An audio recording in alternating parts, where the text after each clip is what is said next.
straight out the rock. It's cold in here, bro. Indeed. We got the Iceman, Chuck Liddell, in the house. Welcome to the podcast, my friend. Thanks for having me, guys. How you guys doing? Good, man. Yeah, man. This is a late one for us, man. It is, but it's totally worth it. We got our guy here. We got a big fight this weekend, and exciting stuff, man. Thank you for coming in. First time to the Dragon's Lair also, right? Yeah, it's first time here. This place is sick. Flex was trying to get you to do an arm workout before we started. His plane was late.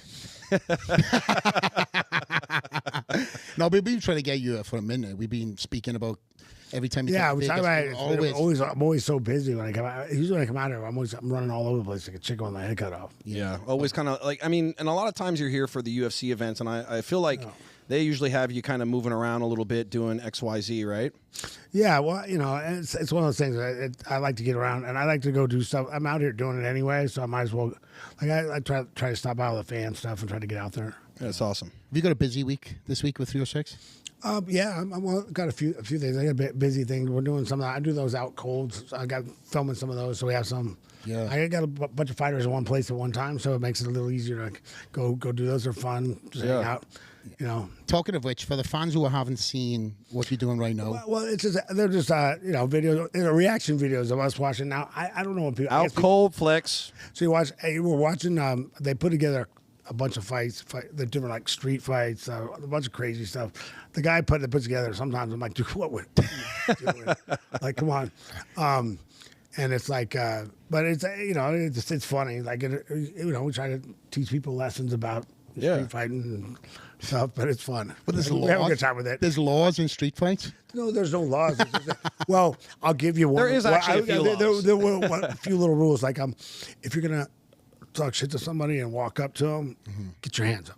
That's it. Don't you'd be surprised how many videos they find of guys coming up talking. This one guy took all his stuff out of his pockets, put it on the thing, and started walking at a guy with his hands down. The guy just goes, bop. Yeah. What are you thinking? Like, what did you think he was gonna do? Yeah. There are some rules, exactly, right? I like to go into my negotiating, and I just kind of do I do a thing here, so my hands are up. Right, exactly. Or I usually talk with my hands. Like if we get here, and I used to be when I don't do that anymore. I was a kid, But I give you, you step into my space. I look, hey man, we can talk all you want from this distance. You move in one more time, it's gonna start.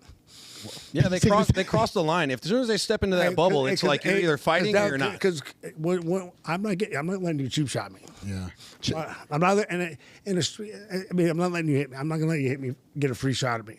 So I'll give you a warning. Hey, just come back in. Nope. Well, yeah. What would be that first shot? Elbow. Ooh, almost always. Is it really? It's an ender. The guy steps in one time. It was always when I was younger. It was always one time, and then hey, do that again, man. It's on. What this? I'll put that. What's my mic, Chuck? No. I mean, I think it's pretty funny that guys would, want to fight you in the first place.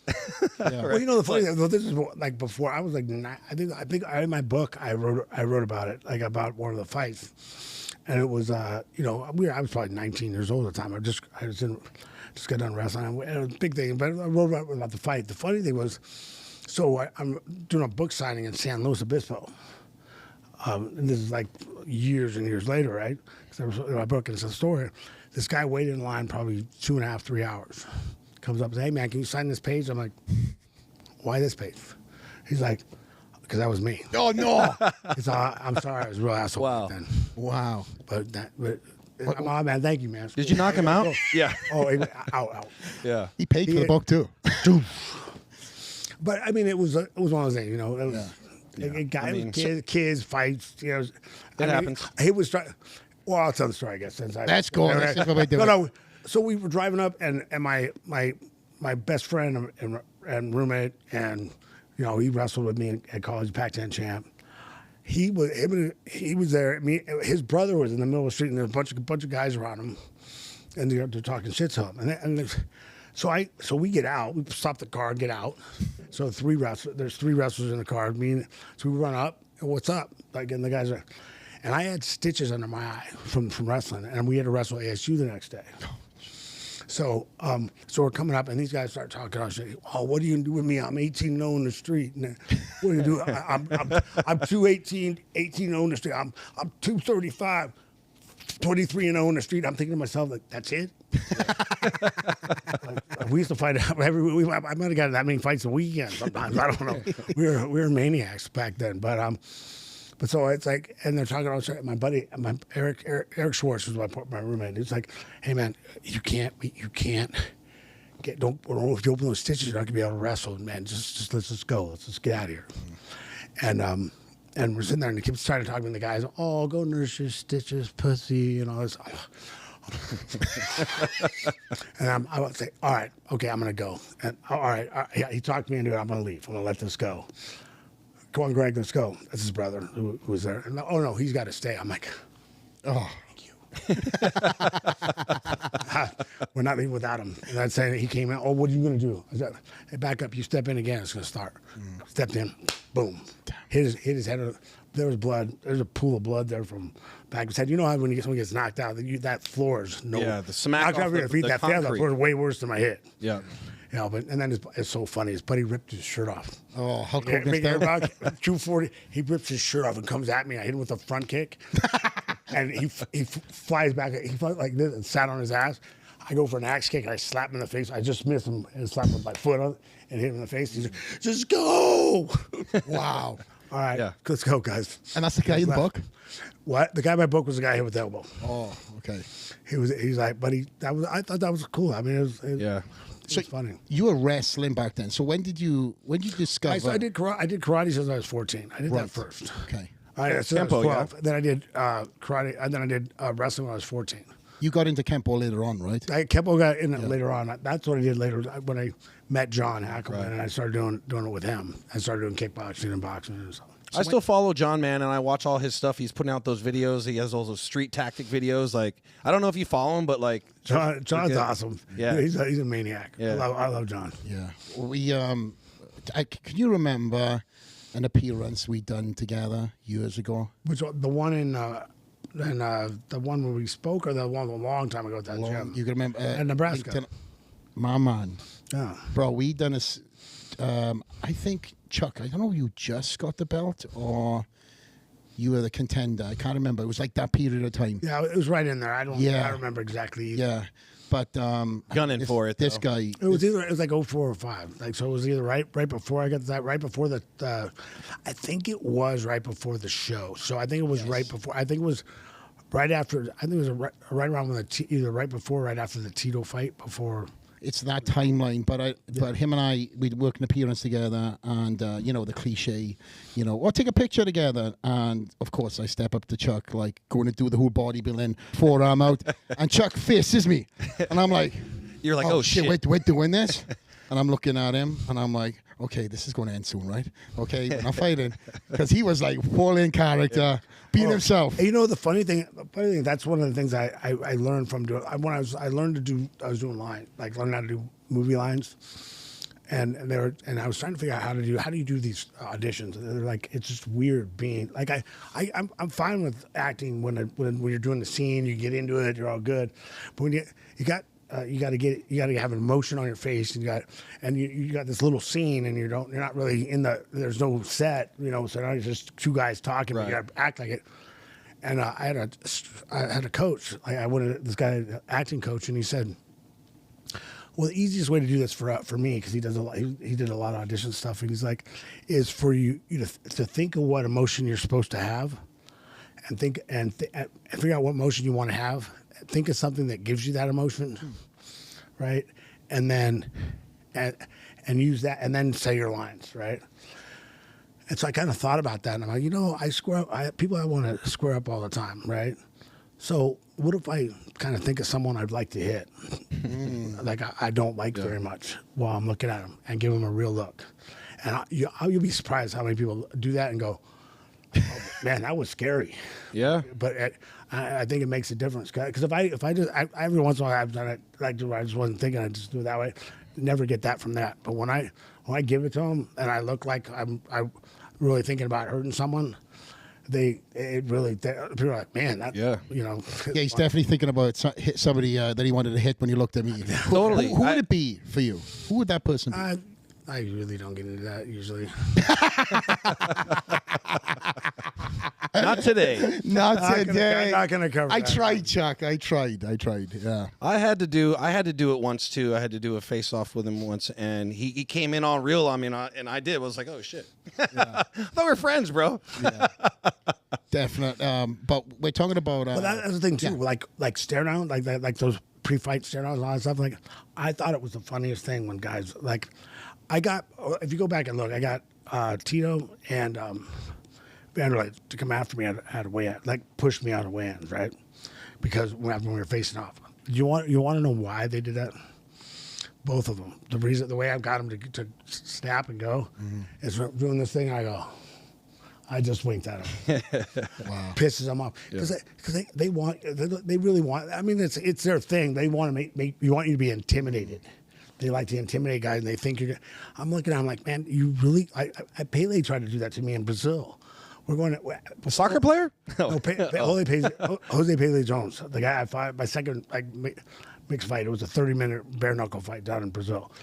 But the day before the day of weigh-ins, he like runs. He's got a couple of his buddies, runs his shoulder, and was like squaring up like an argument. I'm like, bro, we're fighting tomorrow. We're getting paid to do this. Right. Like, can we wait? Yeah. I don't speak Portuguese. Yeah. I don't. But can we wait till tomorrow? I'm okay. You know, you're not. If you're trying to intimidate me, it's not going to happen. Like I'm sorry to break it to you. I'm not scared. Yeah. No one scared me. I'm gonna. But that's the thing. Like I don't. I mean. You guys gonna heat it up on it. We're not fighting for another 24 hours, bro. Like, Yeah. I'm doing this for the fans. Any kind of staring or getting mad or ain't looking angry, it's for the fans, bro. Like, we're fighting tomorrow. I will try to kill you when we fight. Yeah. Has it anybody really got under your skin though, going into fight week? No, No. I don't I'm not an emotional fighter. I think emotion clouds judgment. That's why they call him the Iceman. Yeah, I think it clouds judgment. Now, me not liking you or like it makes training camp a lot easier. You don't have to. It doesn't make it hard to get up for a training session because I don't want to give you an inch. I'm definitely not. But I didn't have a hard time getting up for it anyway. I love fighting, but that's what it may be there. But like in a fight, I'm just trying to take you apart and hurt you. I'm like trying to end you. Like I go out there and I'm really trying to. Well, how can I finish this now? I'm trying to set you up and do that. I'm worried about that. I'm not really worried about if you know Some shit you said last week. Yeah, and people know me. Like I don't think I told you. Like, Tito said something on the radio interview one time when we weren't even fighting, and and everyone wanted me to squash it at a club. This is a short version, but you can hear it. But I said, yeah, no problem. Let's go talk to him. And first off, this is my girlfriend apologized because he said I don't date white trash bitches like Chuck on a radio interview. So this is my girlfriend apologized. Secondly, you ever talk about my family and friends on the radio interview again? I know where you live. I'll come beat you in your living room. You got that? So, oh man, sorry, I wasn't talking about her. I was talking about the idiot was talking about Juliette Lewis because some thing said we were dating. I'm like, bro, she plays that on TV. She's not a white trash girl, by the way. She plays them on TV sometimes. That's a part. That's a part. But That's a part. she's a good actress.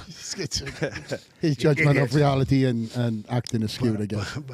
Yeah. As you became champ, and just to go back to this for a second, as you became champ, like guys are still trying to come up and be intimidating. It's like they've seen you wreck like some of the best fighters ever, and they're coming up. I never had a problem with that ever. Yeah. People got every once in a while. I think I had a couple guys that say something where I knew when I was younger I would have turned into a fight or made you because I liked to fight when I was a kid.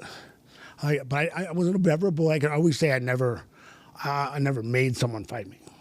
Now, I never let you out of it real easy either. I had guys go and start a fight with some kid, and I walk in the middle. Hey, man, he don't want to fight you, but I will. I got no problem with you. Oh, you kind of do now. Yeah. You're gonna puck him. Hey, let's go. Yeah. But you push it back. Most of the time, they finally back down because most of those guys that do that, they don't want anybody that really wants to fight. It's like that that Joe Rogan story he told on the podcast about you being in the club and some issues happening, and next thing the guy stands up, comes over. That's a true story, right? Yeah.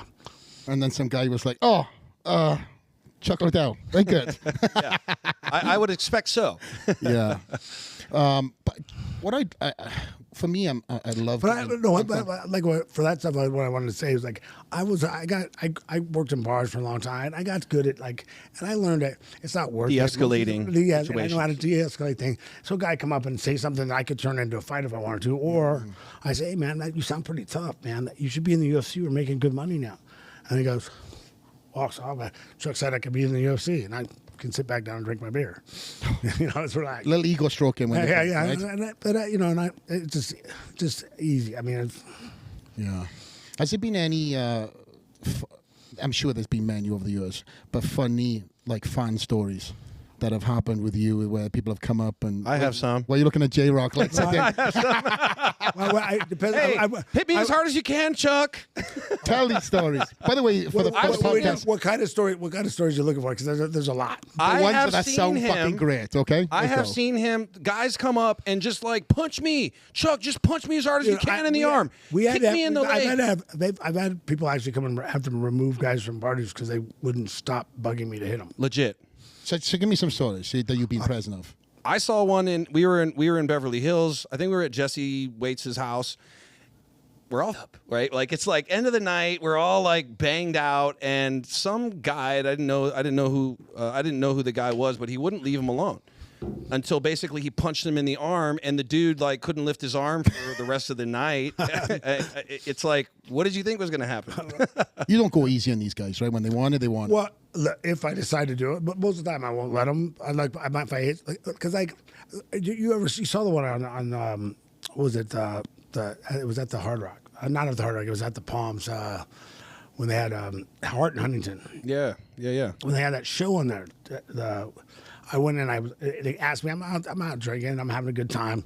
Roll in there and go in there, and I can't think of the skateboarder guy that was with him. God, I can't think of his name right now. Rob Deerdick?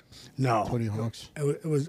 I saw him at that. He was actually at the Tony Hawk thing later next week.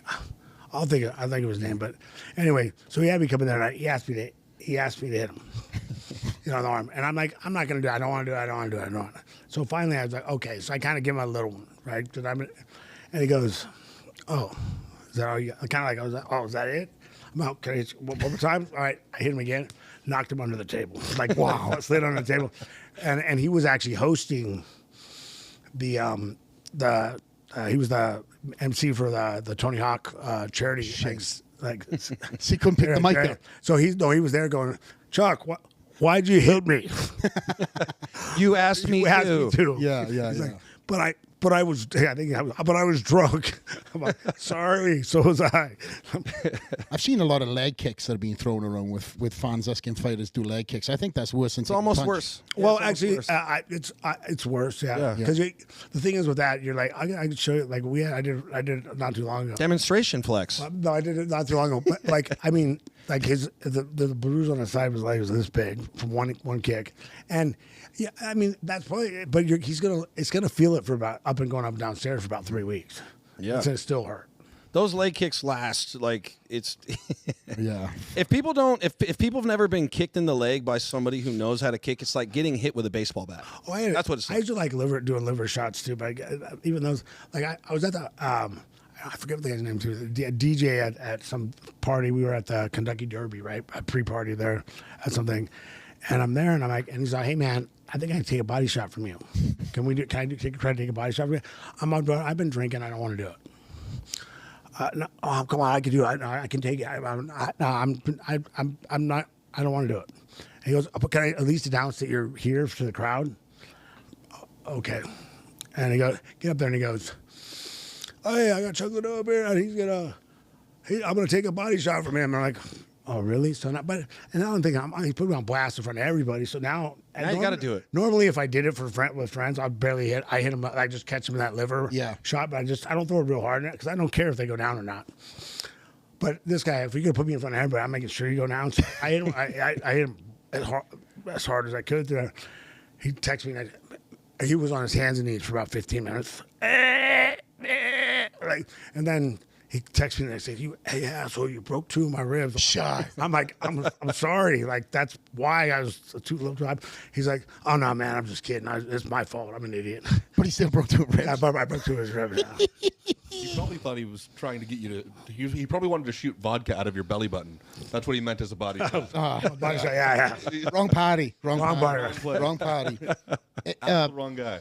Chuck, you've been, and in my eyes, you are one of the faces of the UFC that have truly pioneered the way, growing up watching mixed martial arts all the way from Pride to, my gosh, I remember watching it on, we had to use a scrambler or something to get it because it was so illegal at the time in Pride college. days were awesome. So we used to watch them on, not a YouTube, but like a version of YouTube, and it was just unbelievable. And I remember seeing your first ever fight. I had to go back and find this. It was is it IVF? No, IFC.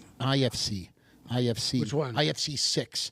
And you were fighting, and the guy got caught in a net. Oh, that's what I was talking about down in Brazil. Yes. That was IVC. IVC. Yeah. Have you seen that fight? No. That's one with Pele. The guy was in the locker room. That was him. That's the one. Okay, yes. Seven It's all Jones. coming back together. It's one 30-minute round, bare knuckle. 1 30-minute round. In a boxing ring, but they put a net from it's from the bottom rope on an angle down to. And the funny thing is, so we walking out, and Nick one kick out here. Yeah. He was cornering me. Oh, okay. Nick was cornering me. So we go in the ring, and we've heard all these crazy things about Brazil. And we get in there, and we walk in, and then everybody gets out of the ring. He's on the other side, and I'm looking, and this guy, the referee's in the middle, and I look at Nick and I go, "Hey man, isn't that his manager?" Yeah, I think he's refereeing. Come on. Hey, I'm like, oh, okay, all right, whatever. It was no joke. So he's in there refereeing, and then we fight. But I mean, I don't know. Maybe that's why. Because I looked back when I had him stuck. I had him stuck underneath the Wrapped. At the end, he was stuck in the net, and it was like he was like a fishing net. I'm just hitting him. I'm leaning out the ring. He's like his face is like there. I'm hitting him. This guy's in the neck like this. By the way, have you ever seen the show Martin? Of course. After he fought, the one where he fought Marvin. No, it was Hearns. Yeah. Remember? Do you remember what his head looked like after that? Like the goofy thing. That's what that guy looked. I saw him at the hotel the next day, and I was like, "Hey, sorry." What is the net? What was the net on the bottom for? Is that to keep guys from falling out of the ring? Yeah, from out on the ring. So, but it was because it was from the rope, so it was like this. So it went this way so to the edge. Stuck in there. So you get under. I got him stuffed underneath there. Let me see. If I can. Tell us, Chuck. What was it? It's a 30-minute round. It's IVC. IVC 6, and then just type in Chuck Liddell. We'll see if we can pull it up. But bro, this guy was literally in the net, couldn't move, and Chuck was over the net. Bombing on and this him. guy's like trying to fight the net and fight Chuck at the same time. Too, I went in and weighed in. I didn't know. I guess I misunderstood. So I was fighting at that time. Light heavyweight was 199 or 199.9, right, under 200. And I got there and I walked out and they're like, "Oh well, you didn't really make weight because it's 198, not 199." I'm like, don't do that to me. Yeah. I'll be right back. I lost the last pound, came back out. I ain't playing that game with you guys. Yeah, I was in mean shape back then. Yeah. Yeah, it's great. Any luck? You have so many fights. It's so hard to find one specific fight. You have it's in Brazil. It's from 1998. Yeah, I did find the clip earlier. It's out there. Yeah, it is out there. It definitely is out there. I definitely want to see it. Maybe it's on in one of the highlights. I've seen all the other ones. Yeah, but no, this one it was dope. But Chuck, fighting back then to seeing the evolution of the sport. Could you ever imagine seeing this be? Well, I thought it was a great sport. I always thought it would get there. I really thought it would take a little bit longer. I thought it was going to be after I was done. And I mean, it was like, I think that really reality show was started coming out, not the reality, and then that was the Trojan horse to get a live fight on TV and get people to see what people know, because people they were still before that going around. I'm trying to tell people, no, we're not professional wrestlers. No, yes, we train. I didn't just jump off a bar stool and go in there and fight. Yeah, but people were still asking those guys, and I'm not. And it's not like, do you just get off the bar stool and go fight? I mean, they mean it disrespectfully or anything, but it's like, no, it's not like that. It's different. It's funny. Like, I guess people don't realize sometimes how hard it is, how good guys are, how hard they hit, how hard. I mean, I don't hit the same as I hit very hard. Like, so if I'm hitting, it's like, and most people aren't used to like even like leg checks or leg kicks. Like, if you're not used to leg kicks, or if you've never checked anything and you never strengthened your shins at all, I throw a leg kick, you'll check it once. You'll let me kick you in the thigh after that. You'd rather get kicked in the thigh than me kicking you in the shin. No joke. Because it will hurt. No joke. And to your point, Flex, I mean, you, Tito, that whole rivalry at that time, I think, is one of the things that really helped catapult the sport, right? Because there was the rivalry, and then you guys went into the TV show, and obviously the show is still going, right? Like, the show is still going, and I think that the show also gave background on fighters, right? Because it was like, there's these crazy guys going in and fighting. It also because we were hitting a wall at the people that made, the older guys that made decisions, right? At places like all the younger guys got us. They understood us, like we know what this is. This is the new stuff. This is good, but you couldn't get but I think the numbers the show did. I mean, and then how could you not? I mean, and we finally got our free fight on TV, and then you have that fight with, Bonner and Forrest, like that. You couldn't have asked for a better fight. Unbelievable. It's like a Gotti Ward type fight, and like where guys are just going at it. They matched up well. They did a little bit of everything. And you could have asked for a better fight than that. Yeah, and also you and Tito, man, like the fact that the rivalry was happening and all these things together. That was that got us up to there, and then that, and then me and Randy 2 weeks later. Yeah. Yep. And then it just went on and on. But that ultimate fight, I mean, talk about Savage Row. I went back a couple of months to go and look at that season. And it was just chaotic. It was alcohol. I mean, you see the guys who are in there. Diego Sanchez. Forrest Griffin, Mike Swick. And these guys, all of them had great. Kochek. By the way, these guys wanted to fight. Because it was 185 and 205. The guys like Kenny Florian ended up fighting 145. Wow. They just, okay, what's the weight class? 185? Okay, I'll do it. I got buddies on there, that fought 45s and 55s. A lot of those guys went down there. Other guys, went to 170. So it was crazy. What was some of the funniest stories now that you can look back on from the Ultimate Fighter? Oh, there's all sorts of them. Why? I want to know ones that you've never talked about. That's why. Well, I don't. That's what I don't know. I've talked about a lot of the ones I remember. Like I tell us I got an argument with second AD, one of the early fights. Kenny Florian was going out to fight, right? They're getting ready to do a fight. Now, this is a fight that's going to be filmed, and they're going to air it in a couple months, all right? So this isn't like we're live on TV coming up. And they had to get a guy to wrap the hands. He didn't show up. He was late. And they wouldn't let me wrap the hands because they didn't really because this was the first season, so they didn't really understand what it was, right? They didn't understand what we were doing.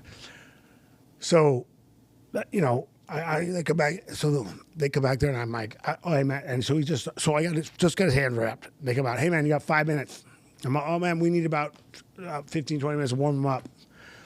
Hey man, he needs to get out there right now. What? Like I got up, started walking to the guy. Oh shit, ran out. He went out and got the second AD. It was Andrea, who was a lady that worked there. So she came running up, and I'm like, what are you talking about? And she comes like, oh, he needs to get out there right now. No. So I'm like, look, you hired me to be their coach. Yeah. So I'm gonna treat him like they're one of mine. All right. He will go out there when I say he's ready, or you can go ask him who they want to fire, me or you. Just getting amped up. I don't know, but then and me and her became friends later on. Like I talked to her later. Look, I'm willing to do what you guys say to make a show. I know you guys are the guys that make shows. I'm willing to do what you guys want, but first you brought me in as a coach. I'm going to protect. These are fighters. They're not actors. They got to go out. They got to fight on this show. Because they wanted me to train them. Like we had at the beginning, it was when it first started. It was like 60 days long, and they wanted me to train them twice a day, every day. Damn. I'm like, no one can do that, and they're fighting along the way. not right? not only that, you're overtraining. Well, I know, but they're fighting along the way. I'm like, I can't do that to these guys. How about burnout? But they didn't. They just wanted content. They wanted stuff going. Yeah, they wanted to shoot for TV. And I'm like, look, this is what. And so I think we had a back. You know, we got that back and forth. We got to the point. I said, look, I get what you're doing. We can work on it, but I think they said when I came back the second time, they said I still have the record for the most broken rules. So I wasn't good at listening. Well, I wasn't real good at listening, but I'm not real good at that. Like they were. It was a real adjustment period because I think Dana had to tell them. Said, hey, look, you guys, you better understand something. These guys aren't like wannabe TV guys. Yeah, they're not normal people. These are real fighters. If you treat them like that, you're gonna run into problems. I'm not. You know, it's like you might want to watch how you treat. You know, because they're used to that. There's a different like that culture, and sometimes in Hollywood, some of those like they treat those guys like extras and stuff in movies. First time I'll tell you. So, Cradle to the Grave, one of the first big long movies I was on. I was on How High before that for a second, but that was kind of a funny scene. But waited. By the way, I went and watched it. I'm on there for 2 seconds. Waited all the way to the credits just to see my name on the screen. Like, first movie. They misspelled my name. No. Oh no. Come on. I'm like, oh. You made The Simpsons though, bro. I did. No. That's later on. You made The Simpsons. Well, it's like I'm telling you, like my first fight in the UFC 17. I'm walking out to the ring, and my name's right everywhere else, right? I'm walking out, and they're missing it. It's missing a D. I'm Liddell. I'm like, oh, really? My grandma will roll over in a grave right now. I'm like, oh. But anyway, I was walking out, but it's just, you know, people can't spell my name. I don't. Yes, I mean, if they spelled your name wrong in the UFC, I think that did I? No, you want to do the funniest one with that was? Yeah, let's go. After everything, then this is down the road, right? When I was working for the UFC after I retired, they sent Sports Illustrated sent me a Green Bay book thing that they had to have for as a gift, and by the way, they spelled my name right on what they sent. Well, they forwarded it to my house. My office forwarded it to my house. On the forwarding address, my name was Liddell. Your office? My office sent that to me. I'm like, the UFC office. I was working for the UFC. I'm like, who is this guy? Who is this guy? Make sure you don't do this on my check, guys. It's the same guy that done it when I was doing the walkout. But no.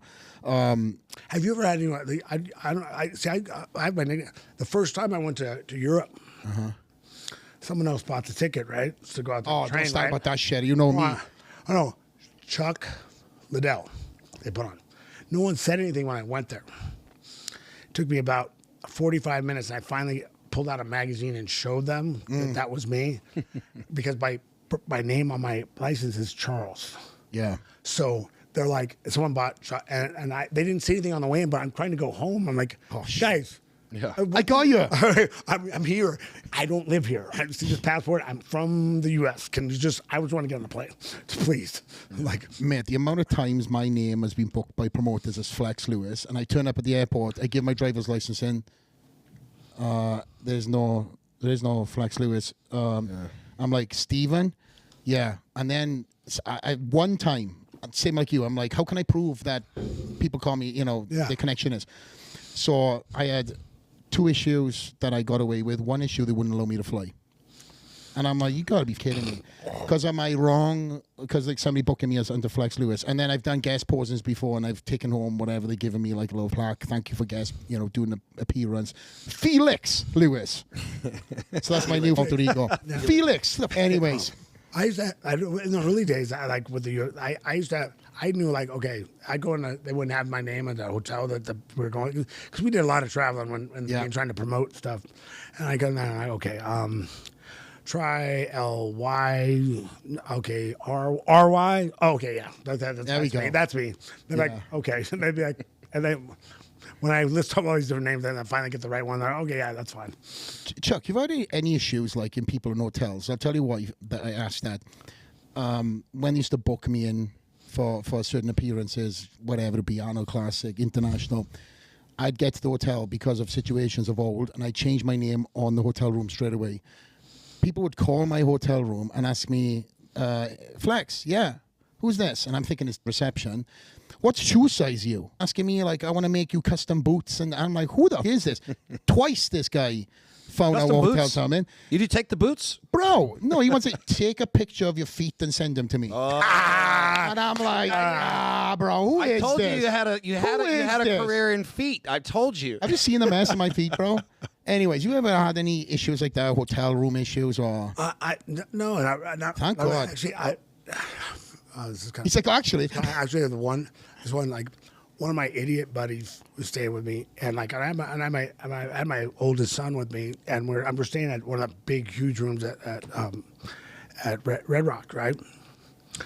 And I didn't even go out because I was with my son. We were out goofing around doing stuff around there. We were bowling and my buddies went out. But it's a huge suite. Like, I don't know if you know the top floor suites over there. They're huge. They're massive. You know, so he was standing on the other side and we're on that side.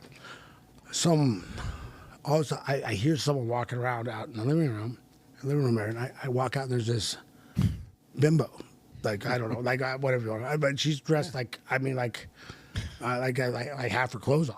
What are you doing? What are you doing here? Why Welcome. are you here?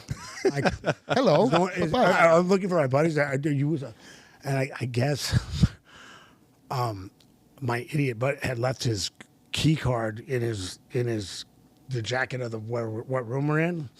And I guess she thought, I don't know what went on, but I guess she thought he was paying her to go out, and then he just left. So she was coming there to collect. Oh. And I'm like, look, you need to get out of here. Yeah. Yeah. So look, I got like, here's a couple $100. Just go. She said, he owes me this. I'm like, Oh, damn. and she's like, I'm gonna call my guy. Tell him to call. I mean, you know what? Yeah. Do me a favor. If you want to, then I'm gonna go down and talk to the Front desk or something. I'm like, I don't care. Go ahead. Yeah. I mean, it's a Fertitta's hotel. They're not going to care. They're not going to get mad at me. Yeah. I'm like, and you're the whore. and then they're just threatening to have her guy come up. I'm like, bring him up. Hey, you know what? Go ahead and get him. But before he comes up, just let him know my name's Chuck Liddell. just let him know that, and then with two D's. Yeah, 2 D's. Ask him if he wants, and let's see if he wants to come up. Yeah, he probably did. He'd probably take a picture. Yeah, maybe. Yeah, he might have came out and took a picture, but he was like, they never. I'm like, dude, but you need to get out. I got my kid here. I'm done. Get out. Yeah. But like the idiot guy left. That's why I tell her, like, if you carry that around, it fell out of his pocket, and she picked it up off the floor, and it had a room number on it because he left it in the jacket.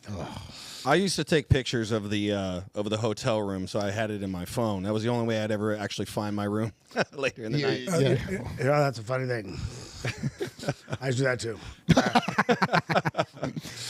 Chuck, you know your stardom. I mean, it's global, right? You can't go anywhere around the world without people recognizing you, taking pictures and stuff. Yeah. But what was the part that you realized, like, wow, I'm known globally, and my face is, my head is being shaved, kids are shaving their hairstyle like me, men are doing it. That was pretty crazy. Like, seeing a lot of stuff was kind of nuts. I mean, the first time I really noticed, it was after Ultimate Fighter started airing, and I was in Florida visiting with like the girl Mandy Williford, girl that was on the show, and hanging out with her, and we were walking through a mall, and then all of a sudden, usually back then I could tell you, oh, that guy probably knows who I am, and that guy and that guy over there does, and see that guy with the tap out shirt, he knows me. I could walk through a mall and I could tell you pretty much who had a shot at knowing me, right? And all of a sudden I got people walking by. I got 50 year old lady. Hey, like, hey, great fight the other night. I'm like, Wow. you know, like you got all these different people like that, random, like you're like, there's no way. How do you know who I am?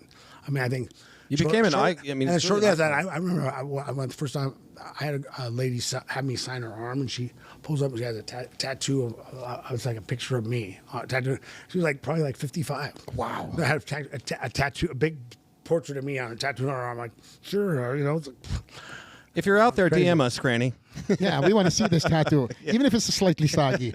We want to see it. But honestly, brother, you became an icon. It's like it's in fighting, right? Because there's names that come up from the past, like Mike Tyson, Chuck Liddell is right in that, right? Like, yeah, I know it's cool. It's, I mean, it's a cool. It's amazing. Thing. It's all and like people ask me, like, hey man, how, do you ever get tired of this? I said, you know, not really, because like it's a blessing to be able to make someone's day. Yeah. Like I was having a horrible week, man, and you know, man, now you made my whole week, man. I'm so better. Like, I've had guys tell me, hey man, you helped me walk again. Like I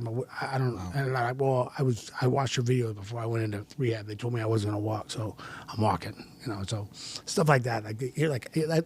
Yeah. You know, it feels good. I mean, and I got some stupid stories as people just being not understanding time and a place, or just being overly right, just assholes, pretty much. Yeah, you're like eating when you're with your kids, and they're like on you. But even that, like if I'm eating, like I don't care. Like if I'm not with a group of people, and you know you're not interrupting them, because it bothers them. And, you know, you're bothering them, not me. Yeah. I mean, if I'm sitting by myself, sit down. I'll sit. If you're fans, sit down. I'll sit down and talk to you. Well, I mean, I mean that's fine. I mean, but like, you know, like you get guys. I've danced slow dance with a girl, tap on my shoulder. Like, can I get a picture? What? Yeah, you're like taking a piss. I've 2 separate times I was taking a piss and had someone get mad at me for not shaking their hand. I got my dick in my hand. like I'm not gonna shake your hand right now. Like, can we wait till we get out of the bathroom? Yeah. I will take a picture. I had one time where I was in Beverly Hills at one of the gyms. I think it might have been but they have they had a sauna, right? And there was about 15 people in there in towels or whatever. And some dude comes in, hey, can I get a picture? I kind of went, when I get out? Yeah. And he goes out, and then it was the fun. We're sitting there, and for a few more seconds, like one guy goes, was that awkward for anyone else? Yeah. You're like, I'd feel a lot more comfortable if you had clothes on, bro. Yeah. My gosh. I got my own stories, as you know, why I told my tricep. But I want to go back to the fame side of things, because you went from having this mentality of chasing and climbing. There was fame, but it wasn't of the magnitude that it became, right? But when that fame came, what kind of distractions came with it? Well, I mean, I think a lot of it was still the same, because I mean, it kind of slowly got that way. But I mean, I think you had more options. Yeah. You have more options and stuff to do. It wasn't really. I mean, for me, it was just there's more availability to different whatever you wanted to do. Right. You know, I was able to do more things. Yeah. And also I was able to afford to do more things. You know, we grew up poor and we didn't do a whole lot. You know, it's a different experience sometimes. Yeah, so you're living life as well as you knocking people out. Yeah, that was good. Yeah. You know, I think if I was in this era, I would have fought a lot more.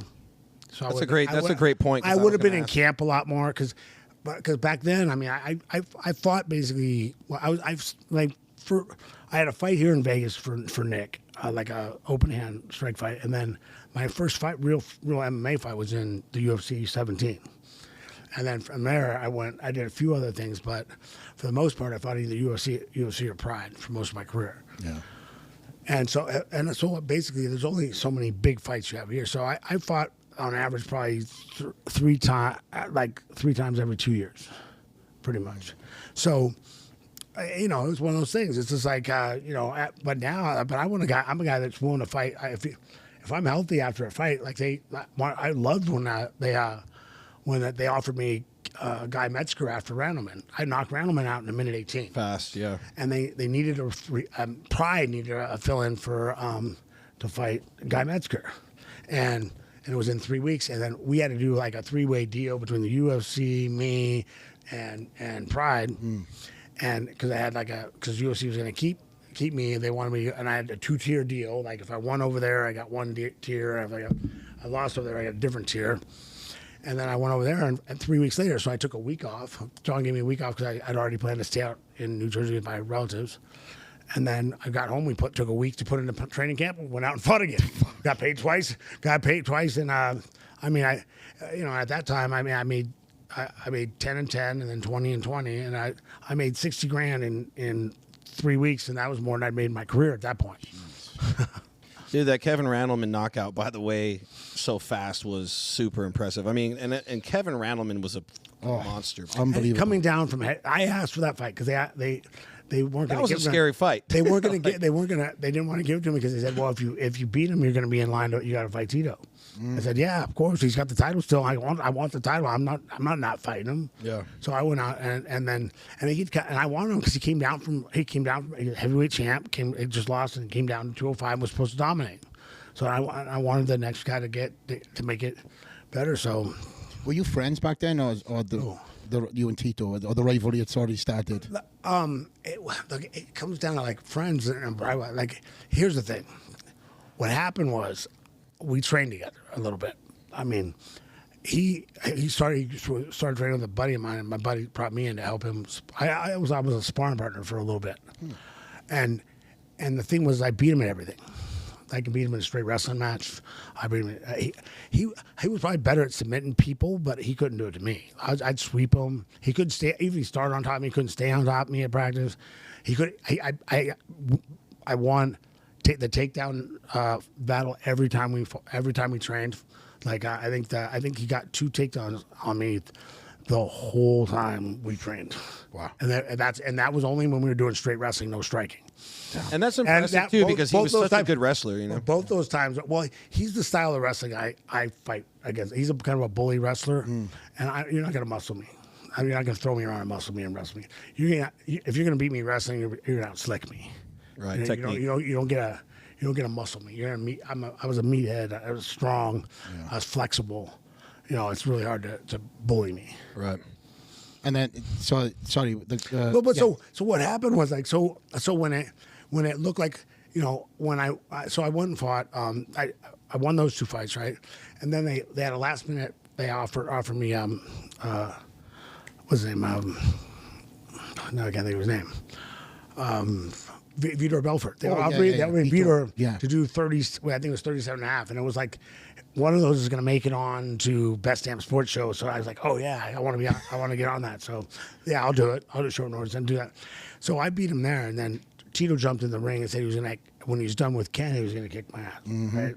He said that, and then all of a sudden I go fight Babalu, and they're like, oh, you don't want to fight Babalu. He's got 10 straight wins. He's a beast. You don't want to wait. They were building him up. But you don't want to look. But you don't want. But they said they don't want. They didn't want. You don't want to risk your title shot. Just wait for your title shot. I was like, no, I need to fight. I'll fight him. I got him. So I knocked him out with that head kick, and then all of a sudden Tito wins against Ken, and all of a sudden instead of I'm gonna kick his ass to when I'm done with Ken, it's like he's done with Ken. So well, I don't know. Maybe we gotta go to Pride. We're too good of friends. Tell me one time you called me for anything other than asking me to do something for business. Tell me one time you came. I mean, you come up and stay with me. Oh, but he made it, and back then he made it sound like, he took me. I mean, if you talk to the way you listen to his interviews back then, it sounded like he took me out the street, taught me how to fight, and he betrayed him. He's like, oh, I used to sleep on my couch and feed. Yeah, right. You know why? Because that cheap bastard wouldn't get me a hotel, and I was willing to stay on his couch and eat his wife's cooking instead of feed me and take me. I was a sparring partner. I probably I was just being cool staying there. I didn't need it. Made it sound like I needed it. Yeah. I had a house. I had a fight. I had a gym, a house. I was good. Wow. But it was like one of the things, like but that was back right before that fight. Dana was like, you got to get better at interviews, right?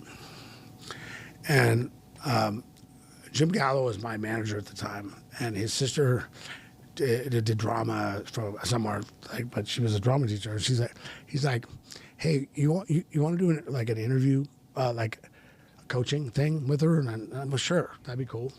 So we went in, and she kind of, you know, she's like first off, you're speaking at a 2. I need you at least at an 8. Okay, so you got to be a little bit louder. Yeah. Okay. Volume. Okay. Volume. My volume's got to be up. Volume. And then the other thing is, and she had me write out the 10 most common questions I'm asked at the time, and she wrote out some, and then she looked at it and she said, look, you basically got 2 questions here, and they're both dumb. So he's like, just answer yes or no, and talk about whatever you want for about a minute and a half. A minute to a minute and a half. She's like, and if they're any good, for these were old school radio interviews, if they're any good, they'll take that and make it a good interview. And they'll play off that and do that stuff. Because I could talk. I mean, I'm not. If you ask me, people back then would ask you these asked and answered questions, and you're like, yeah, like, do I want to make this guy sound like an asshole, or because he's not right? But what do you want me to say? Like, I mean, I don't want to. They ask just dumb questions, but that really, and then they're like, man, you've gotten so much better at interviews. I'm like, yeah. What I did was I went and got a coach.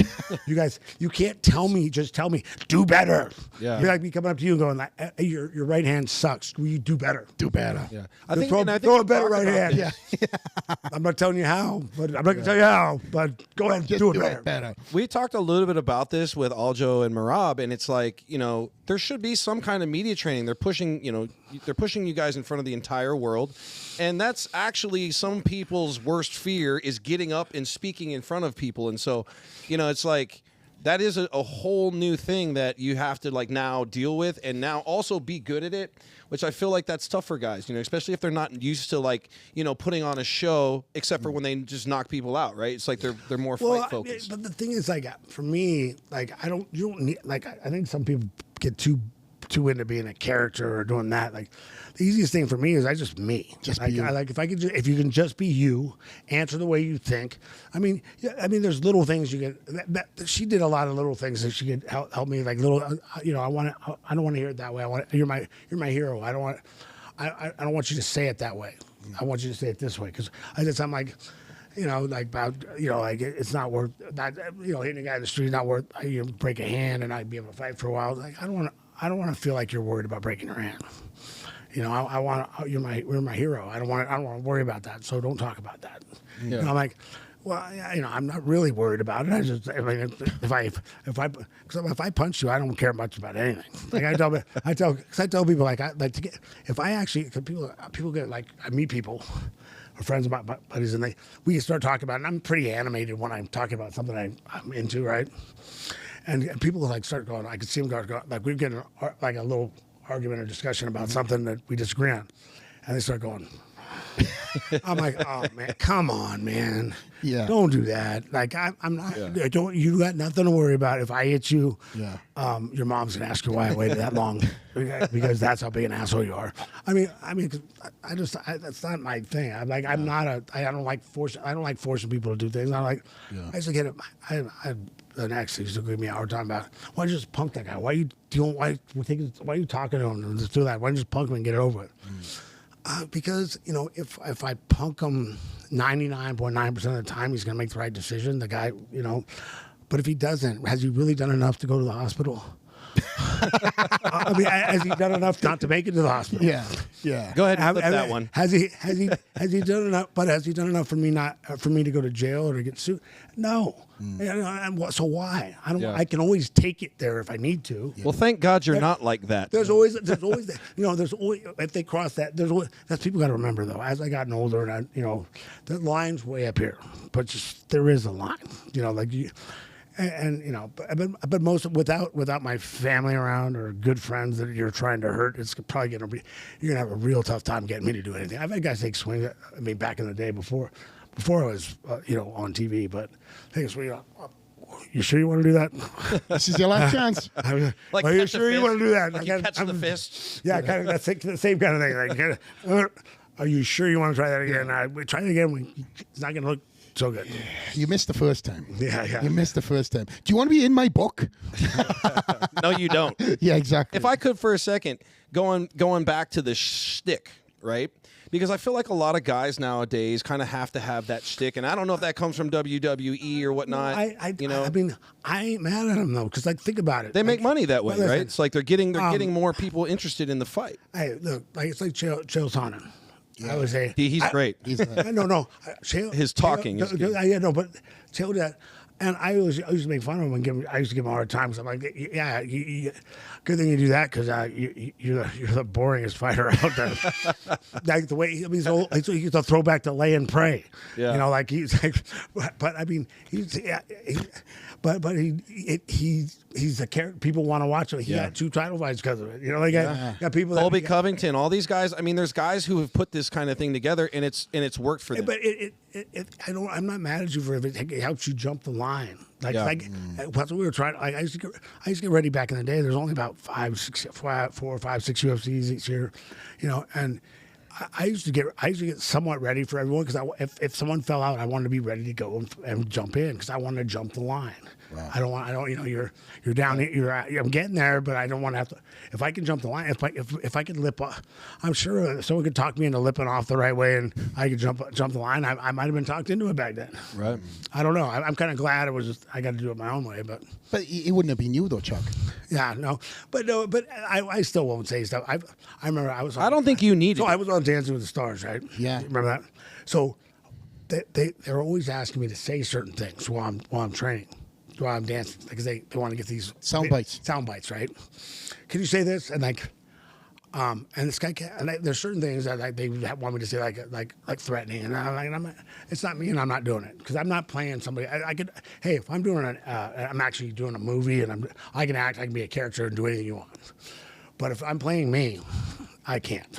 Yeah. And I'm not. And there's certain things I wouldn't do. And finally, about one of the days, I'm like, dude, we were working out like 6 hours a day sometimes, and it's just, you know, and finally I'm like, dude, you ask me one more time, I'm gonna kick your ass. I'm telling you, stop it. Stop. I told you I'm not gonna say that. I don't want it. You don't understand it. And like when we got off we got off camera, he said, look, man, I'm sorry, but I just got, I have to ask you or I'll get in trouble. I went, oh, okay, then we're good. I'm sorry, man. I just thought you were just being a dick. Like, I'm my bad. I'm an idiot. My apologies. Go ahead. Ask as much as you want. I'm not going to answer. I'm just not going to repeat it. It's not going to happen. But you can ask as much as you want as long as it doesn't get you in trouble. Yeah. I don't want to get no one fired. So. Yeah. Now that I know, still no. The answer's still no. But the answer's still no. The Dancing with the Stars, Chuck. First of all, listen, I enjoyed that and see you up there and. Well, it was great. Like we were still, that was still back. We're still trying. It's a new market. Yep. It's not our demographic. It's something to then get people to see that we're not like. Cause we're still fighting a little bit back then. That we're a bunch of Neanderthals that don't have anything else they can do, right? You know, so it was one of those things. I still got, they do some piece with me, my daughter painting her nails and stuff like that. It was cool. Yeah, I thought it was great for the sport. Again, I mean, the sport has grown in so many different ways, and it broke.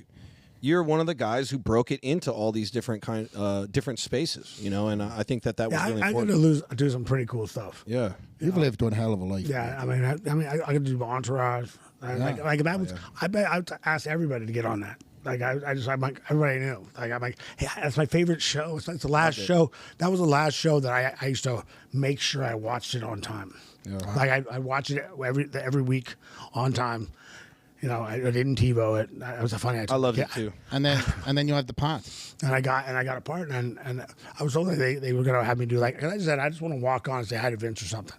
And they said, hey, we're doing this punk show. Why don't we make the punk him? Perfect. It was awesome. Yeah, it was great. Great scene. Yeah, Flex was doing a little Dancing with the Stars in here right before you got here. He's got some dance moves. I'd love to see you on a little Dance with the Stars. I was supposed to have gone on, believe it or not. You would have done good. I'm not kidding. He can dance. He's got moves. Well, a couple of drinks, but everybody looks good when they've had a couple of drinks, right? Yeah. You think Liquid Courage. Yeah, the UK. I was supposed to have done Dancing with the Stars, and it was right after Mr. Olympia, and post Olympia, you go on like a media tour, and they couldn't align it, so I kind of. It must have been hard. It must be harder when you're that big, though, too. I still could move. No, I'll tell you the hard part for that with the girl. When actually, It's funny. Anna Treblinskaya was my partner, and she said this interview, and I was talking about it, and she apologized. Apologized because she realized she called me a Sherman tank. And she's like, I'm so sorry. I didn't mean it in any bad way. You're fine. I'm okay with being called a Sherman tank. It's fine. I've been called a lot worse. I've been a lot worse. Yeah. No, but she said the difference is like a lot of the girls will back lead the guys, right? But with you, if you go the wrong way, I go with you. Yeah. Like, I can't do it. Like I just can't get there. Sounds You like know, it's Octagon. because you can't pull. They can't pull you because you're so big and you're so so it's not as easy to back lead you. So smaller guys are easier for them to back lead because they usually it's the guys lead the girl, but that's the other way around because they know what they're doing. You don't. So Do you still have any of them moves? You still be able to retain I any of never. them? I don't think I ever had any of those. He could crip walk in here. Oh man! But I do feel like it's like the steps are very similar in fighting, right? Like it's just like learning patterns, right? When I went out, we'd already started working on I forget what type of dance it was, but it was one with a lot of like pivoting and like swinging around. I was like, man, that would have been a good one for me. That would have. It was because it was like a lot of the stuff that I do to get backing up and moving and getting angles on guys. Right. So, but we never got to do it. So. I know you mentioned this earlier, but my gosh, how dope would it be to be in The Simpsons? I mean, we all grew up watching The Simpsons, right? And this Iconic, dude. gets Iconic. You know what the best part of that was though? So I went to go to do that a couple of lines I had at the studio, and they go, "Hey man, they're doing a table read. Do you want to do the table read right now?" I want to listen to table read. Sure. So for the next episode, not the one I was in. And so what they do in a table read, they have all the voices around a table, and they go through the script. And I'm watching, and they're all in voice, right? Character, right? And Hank Azaria is there. I know he does like a few of the guys in the bar, right? Yeah. He's got a couple voices. By the way, this guy starts doing a conversation in the bar between himself in 3 different voices. No. Amazing. I was like, wow, that is cool. Because he was switching back and forth just like it was. I'm like, are the same guys talking? All these 3 different voices coming out. I'm like, and I was a fan of the show, so I'm like, I know those guys. Like I know, wow. Yeah. Are you sitting in a really big room, like the big with room was everybody? like a table with everybody. Okay, wow. So you guys No, are like I reading with each other, basically. Yeah, they were. I wasn't, but I was there just to go do like sit on a mic like this and do like my line for the show.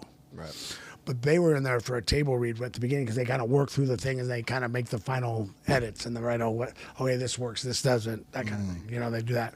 But that was a cool experience. See that, and he's man, that guy's a stud.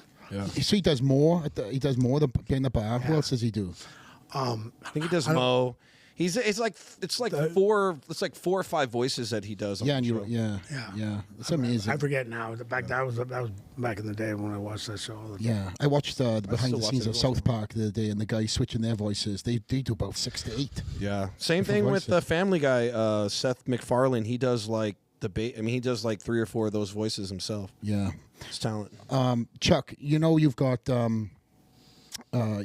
obviously with you now being in the situation you're in right now, watching it from the seats. Is there any athlete that, man, you just get amped for every time he fights, or is it a few?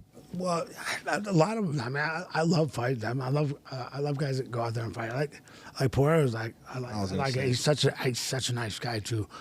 I went out and worked with him a little bit with Glover. When he first started coming over, I was working with Glover with him because he was coming over from kickboxing, and I'd been working with him. And he's such a nice guy. And he likes fighting, and he's kind of like. You guys kind of remind me of each other. I was gonna say, like, honestly, because like he doesn't need a shtick. You didn't need a shtick because you're just a killer and you just handle business. And I feel like he's like that, and a nice guy too at the same time. And he trains with Glover, who's like one of my favorite guys. Yeah. Again, he used to be my sparring partner. Yeah, he's such a good dude. So, so tough. Same thing. Same type of guy. Like, he's so funny. Like, someone was telling me, like, they told me that one time, John gets nervous before fights. John Hackleman, nervous for every fight. So they're walking out for, I don't know what fight it was, but they were walking out for one. I think it was Rampage, but they were walking out for it. And one of the guys, and Glover's looking at him and goes, I can't do this, man. I can't. well, I gotta go, John. John's like, what we can, and he goes, just kidding, John. Let's go have fun. I'm dying. That's how relaxed he is fighting, going out to fight. Like he's fun. No. Yeah. Glover's a good dude, man. I know with Alex, you got. I seen a couple of weeks. Yeah. Well, he trains with Glover, and Yeah. I went on and was working on some of the wrestling stuff and just different, and just look, just little position things that could help. Yeah. I'm not trying to change. He's a better striker than me. He's a better kickboxer than I am for sure. Wow, you're saying that even in your prime, if you guys were to meet up, Well, that's a different story. That's a different story. That's a different story. But I would have wrestled him. yeah. We would have been wrestling. I'm not going to stand there and let that guy try to hit me. No, That ain't happening. I don't think he's trying to stand in front of you and be hit by you too. I don't. Yeah, I was gonna say he's gonna say the same thing you just said. Yeah, but I would try to neutralize giving him that shot because I'd have a better shot of beating him. Being a smart fighter, you do that. I mean, but that's like Alex Overeem. When I locked out Overeem, he's a better striker than me. I took him down. I took him down right away in that fight. No one ever see that because we only see a clip from that. It starts right when I'm walking at him. Hit him with straight right. But I took him down the first thing I did out there. I hit him a few times, scored some, got up, and then he was thinking I was gonna shoot again, and I landed a punch. So I caught him good and then finished him. But when he says he was a better striker than me, and he's the guy who knocked him out. But I think we know the results there. Well, if you look at it straight kickboxing, like he was. If I sat there and if I let him relax in a kickboxing fight, be comfortable, be a kickboxer, I would have had trouble. It's like remember Cain Velasquez fought Junior Dos Santos. Oh yeah, first time he went out there, and we were trying. He got convinced he was going to beat him striking, and I actually told him, hey man, you could take him down a couple times first. Just please go out there. If you, my advice. It sets up your other shots. Well, and what it does with the straight strikers, it freezes them a little bit. It throws them off a little bit, which knockouts are a lot of times are little fractions of time or something. So you freeze them up a little bit, and it opens up things. Right. So now that he's worried about being taken down, it opens up a lot more, and it helps your defense, right? And it helps your defense and your offense. Mm-hmm. So when Cain got knocked out the first time, when he went back, and you saw him, and he mixed everything together, and then he did knock him out, or he did win with standing, but it was after doing everything. Yeah. Is there any fight there that if you could go back in your prime that you would just love to fight, just to fight that person? It doesn't matter, like, obviously you're going to say you're going to beat that person because that's the alive or dead, let's say. Yeah, alive or dead. I mean, that one, if I hate those things because everyone's, but I just think I would have matched up well with John Jones. He's a beast at what he does. He's good. Great wrestler. But he's good at making people fight when they don't want to fight. And I think he would have had a lot of trouble with me because of that. He wouldn't have had that on me. His height's always been a problem, and his reach has always been a problem. Well, but my reach isn't that far off. Like John listed it at 76. It's about 79 and a half. Oh damn! The reason they listed it that way, John was a little crazy with that stuff. John didn't want you to plan for a guy that long because if a guy might if they measured it and it was 79 and a half, they'd say 80, and if it's 80, they're going, okay, we need a really long person to train with us. But at 76, it's that's kind of normal. It's a little bit longer, but kind of normal for his height. Right. So no one's ready for it. And then by the time they figure out, I used to spar with some guys that were really good at distance, but because we were sparring, I'm not gonna mention name. But I'd land something, they go, damn, you're long. Like, because they'd be surprised I'm catching them, and they'd have to take them a couple rounds to adjust. And in most fights, a couple rounds is game over. It's game over. Yeah, it's too. Or you're knocked out. That's what it's just too late. You adjust too late. So, but I have a lot longer reach than people thought. But I think he would have had to exchange with me, and I would have been in trouble. Man, that would have been a great fight. But like that. But like that's I hate. When you do that, you can't really go back and do that. It's like No. Yeah, but I think from in your position right now, being as accomplished as you are, all you're doing respectfully is saying this is an incredible fighter. I would have loved to just felt that power that everybody talks about, or whatever it would be. Or like, yeah, I would. I mean, I would have liked to see if he could have saw if I really was the matchup I thought it would be for him, because styles make fights in a lot of things. Yeah. A lot of guys are easier. Like some guys just don't just stay away from that guy. If you can miss him, because he's not good for your style. Yeah. Styles make fights. Is there anybody that surprised you that you fought against? I don't know that anyone surprised me. I always expected guys to come out and fight and be tough. Not really. I mean, They all got knocked out pretty much anyway, right? So, yeah, man. There was a period of time where it was like that Mike Tyson just tearing through people, knocking everybody out, and everybody was watching. Just watch that knockout, man. They wanted to see you ice somebody. yeah. Well, what we at with time tires? We're at 112. Oh wow, Where the okay. players dwell. Yeah, we're in that range. So in we probably like 10 minutes, 5-10 minutes wrap this up. Go ahead. Are you on mic? I can't hear you. You can't hear me? I can hear you now. All right. Okay, so you faced such tremendous adversity, and I'm curious if the rest of life seems kind of inconsequential, or things that stress people out doesn't really bother you based off the fact that you've just had to go head-to-head with killers. I mean, everything. It's different, man. Everybody, you have to deal with different things. I mean, there's different emotions, different stuff. Like I've gone through some pretty stuff that sucks. It's still not easy. Stuff I mean, worse than fighting for you? I love fighting. There's nothing worse. But the one thing the thing I missed the most probably when I retired was that time, that 8 to 12 weeks of camp where I just everybody around me understood it, and I'm like, I focused on getting ready for that fight. I still had fun, did my thing with my kids and did stuff, but I didn't worry about anything, and everyone knew not to bring me any problems unless, I tell people, like, if I'm gone, I don't care if my house is burning down, unless I can do something to stop it. Don't tell me. I don't want to hear it. Leave me alone. Yeah, it's funny because Flex, I know that single focus and being able to, and everybody got it around me too. Like, it's not like, it's not like, oh, come on, come drink with me, man. Come on, you're not drinking with us. It's like, I'm training for a fight. Oh, okay, cool. Oh, I'd come do this. Oh, I gotta go train. Oh, okay. Or they don't ask because they know you're in the Or zone. they know you're. And that's once they figure it out. They're okay. Chuck's in the zone. We'll deal with that later. And like even the people around me, like, okay, we got. I'll just make a list for me. When we're done, we'll take care of it. We'll deal with it in 8 weeks. that's what I was gonna say was like Flex, like in his prep, I know he turns into somebody else, and so like I never used to think I did, but like my buddy's like, oh yeah.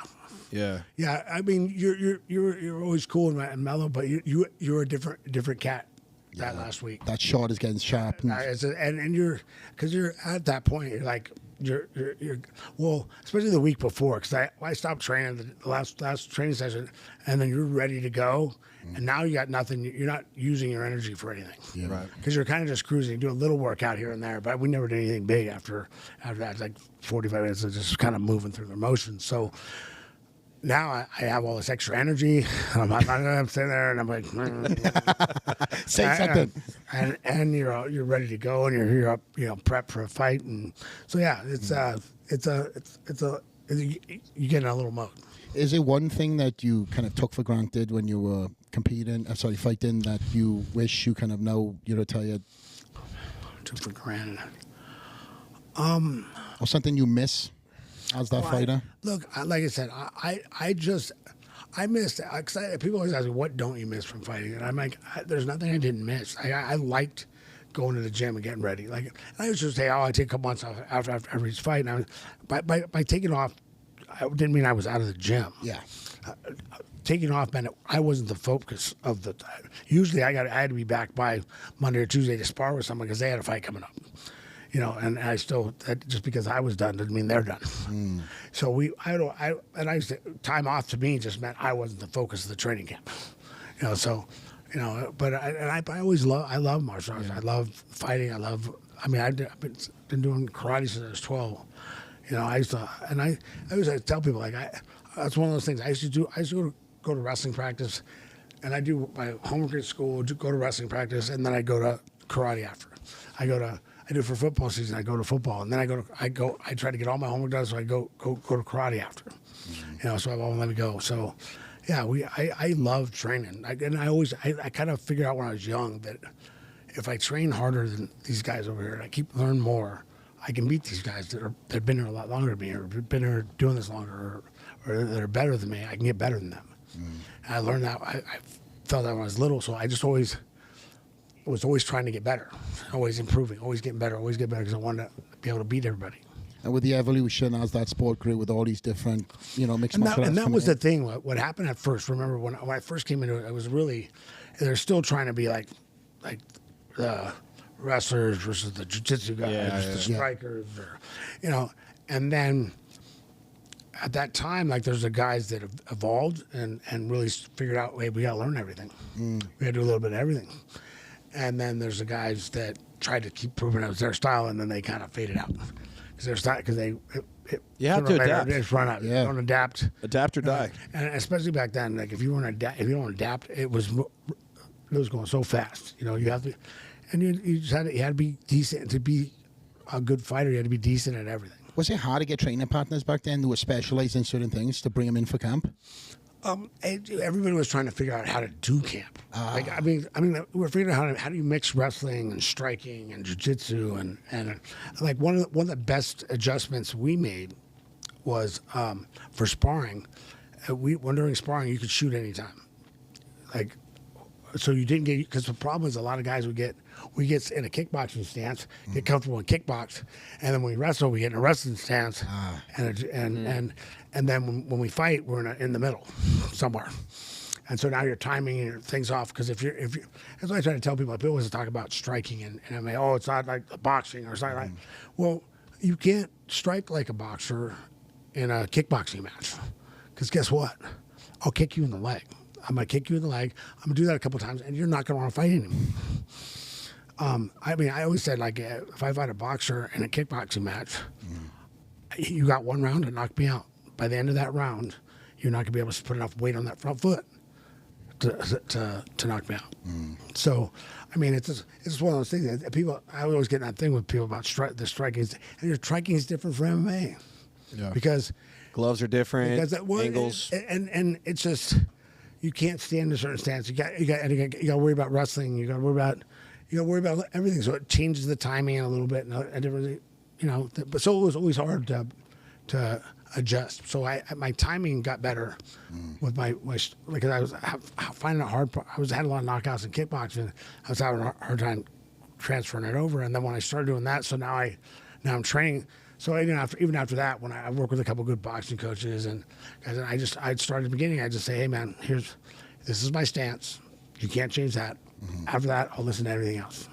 Yeah. I'll take any advice, but I'm not changing my stance unless, obviously if I went back to boxing or went back to kickboxing, I'm open to changing my stance. But as long as we're doing MMA, this is my stance. Yeah. It worked out. Definitely worked out. Obviously now retired, you've got this incredible legacy. People still talking about your highlights as if it happened last week. It's surprising. We're just talking about this. My girl, girlfriend, we're walking out. I'm walking out of a pizza place, and it's right after the high school football game or something, and there's a bunch of kids. Could have been probably 8 to about 12. There's probably about 10 of them out there in front of the pizza place where our parents are inside, and we're walking out. Hey, that's Chuck Liddell. What are you, 10? but it's kind of cool. It's got to be. It just happened when we were in the gym right here. The general manager was like, "Dude," he's like, "He's freaking out, bro." Yeah, he's like, "My dad is the biggest fan." It's crazy. I get that a lot. The first time someone said, "Hey, you're my dad's favorite fighter," I'm like, "Oh." Great. I'm not that old. I'm not that old. but now I get a lot. And the cool thing about it is I've had people go, they tell their dad they're into MMA, and they go, oh, you are, oh, you got to check this guy out. So all they've seen is a highlight reel of me knocking people out. So that's kind of nice too. But I get a lot of people like, man, hey, I had a lot of good times with my dad watching you fight. That's great. Thank you. Like, and that's cool. Like, that's really cool. Super cool. Talking of which, and it's a nice segue. As a dad now yourself, you know, with you know, 2 kids, right? You got 2 kids? Well, I have 5 total. 5. Those are older. I got 2 younger ones. I got 11 and 12. Well, Wikipedia needs to change that fucking thing. Oh, dude, Wikipedia's been wrong terrible. forever. They gosh. they had someone asked me, hey, who's this? And they said it was my karate instructor, like on there, like it was on Wikipedia. I'm like, I have no idea who that is. That's his claim to fame, man. He's telling everybody. I don't know how we got it up there, but okay. But as a dad, how did that affect you when you were in your prime? Did that affect you at all, being a dad, balancing life and fighting? When I was fighting, it was I had 2 kids that were with their moms. They were with me like here and there, but they weren't with me a lot. One of them, they moved away, but so I spent a lot of time. I spent time with the time I could with them. Whenever I had them, it was great. I'm a good relationship with my. I just actually my oldest daughter just got married. That was cool. Congrats! Yeah, she's awesome. What a cool brag to be Chuck Liddell's daughter. She's Grandkids coming. She's in she's in like neuroscience. So I was getting her, I think, a doctorate in her. Beautiful. Wow. But I got some good kids. Yeah, we were talking just before we went on air about the kids, and every time we talk about the kids. That's why I brought I it used up. to tell people like training camp was great for the kids because I'd be gone. I mean, I'll be honest. Like I train 8 hours. I remember Tito used to say I train 7-8 hours a day. So I'm like, bro, I was on your couch that time. I don't remember. When are you counting driving to and from the gym and to interviews and that stuff? Because I mean, he'd go running and then he'd do like a striking workout and a wrestling workout. But I mean, legitimately, maybe 3 hours if you're not, unless you're counting the full warm up and everything, maybe. But like I would say, like even during training camp, like I'm gone for a couple workouts a day and. For an hour and a half, and then the rest of the time I played with my kids. I go out play in the pool, go goof around and joke around. And I had some spoiled kids back in that day too. Like everyone wanted to do, and all the fighters are at the house would be. My oldest daughter, he'd be like, "Hey, can you get me this? Can you get me that? Go get this. Play this game with me." And they're like, "Okay." They're like, she was like running the whole place. It was funny. Look at Chuck. I was going to say, maybe he was doing the 8-hour arm workout. Oh, no. Nobody wants to touch that.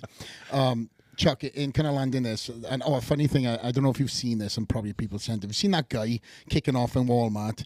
He was I trained Chuck, Chuck Liddell? I trained that guy. I just saw that. That guy's hilarious. You don't know him, right? No, not at all.